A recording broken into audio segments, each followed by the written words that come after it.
Good day. I'm Dr. Don Delusky, and today we're going to be talking about cholesterol and also statin medication, which, as you know, is cholesterol-lowering medication. Now, cholesterol has been vilified as a causative factor in heart disease, but pure science does not support that premise. And let's take a look at some statistics. First of all, if we look at the fact that 52% actually, of all the people that have abnormal cholesterol levels, they also have a heart attack. Now let's take a look at another statistic. 48% of the people that have a heart attack have normal cholesterol levels. So if cholesterol is a causative factor in this issue here, how can that be so? Since almost half the people that have abnormal cholesterol levels still have a heart attack, and the people that have normal cholesterols still have a heart attack. So, what's the culprit? Well, obviously, to the clear and prudent thinker, it isn't cholesterol. It is actually carbohydrates, sugar, oxidation, and stress. These things are the things that produce heart disease. Now, when we're talking about statin medication, there's several different problems associated with statins. Number one, statins can actually cause cognitive impairment, Alzheimer's disease, memory issues. Basically, that's what cognitive impairment means. You lose your memory because the glia cells in your brain, which are nothing more than like support structures, they're made up of cholesterol. As a matter of fact, approximately a third of your brain is made up of cholesterol and other fatty acids.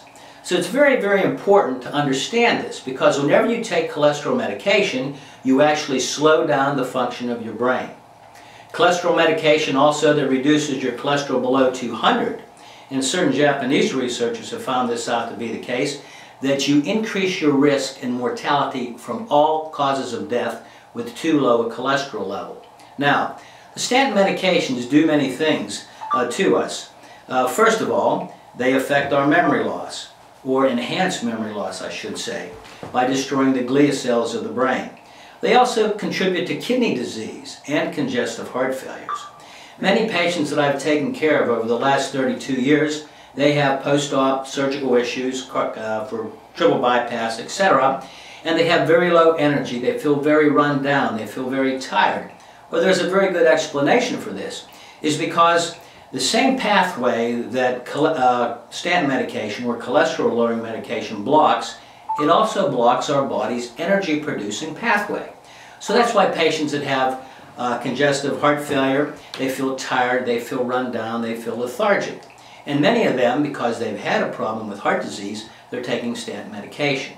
So, let's pretend we're on a road, and we have two cars on this road.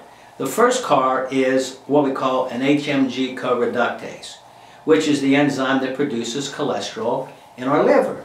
Well, statin medication, or cholesterol-lowering medication, blocks this first vehicle from going down the road. Interesting note, the second vehicle is something called coenzyme Q10.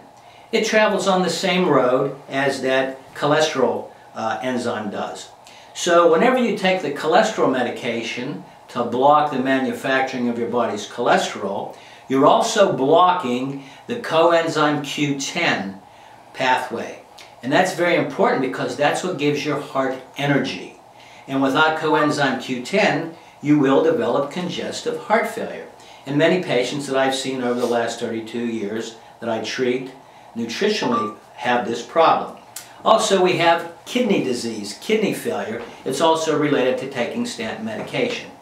Now, those are just a few of the things that statin medication causes, harmful side effects. But let's take a look at some of the sales of what's happened over the last few years as it relates to cholesterol medication.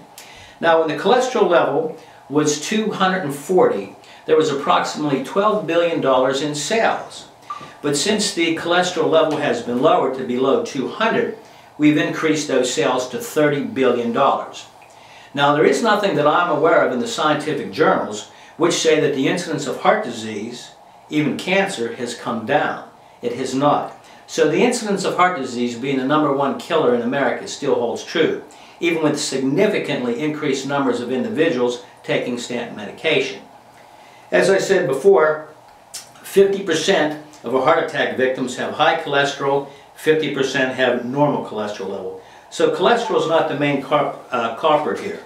Now, so what does cause heart disease? Well, heart disease is associated with poor lifestyle choices, not eating the right amount of food, good choice foods that you should eat, eating too many of the bad foods, which the American diet is just laced with, meaning white flour, white sugar, processed foods, high fructose corn syrup, and sugar.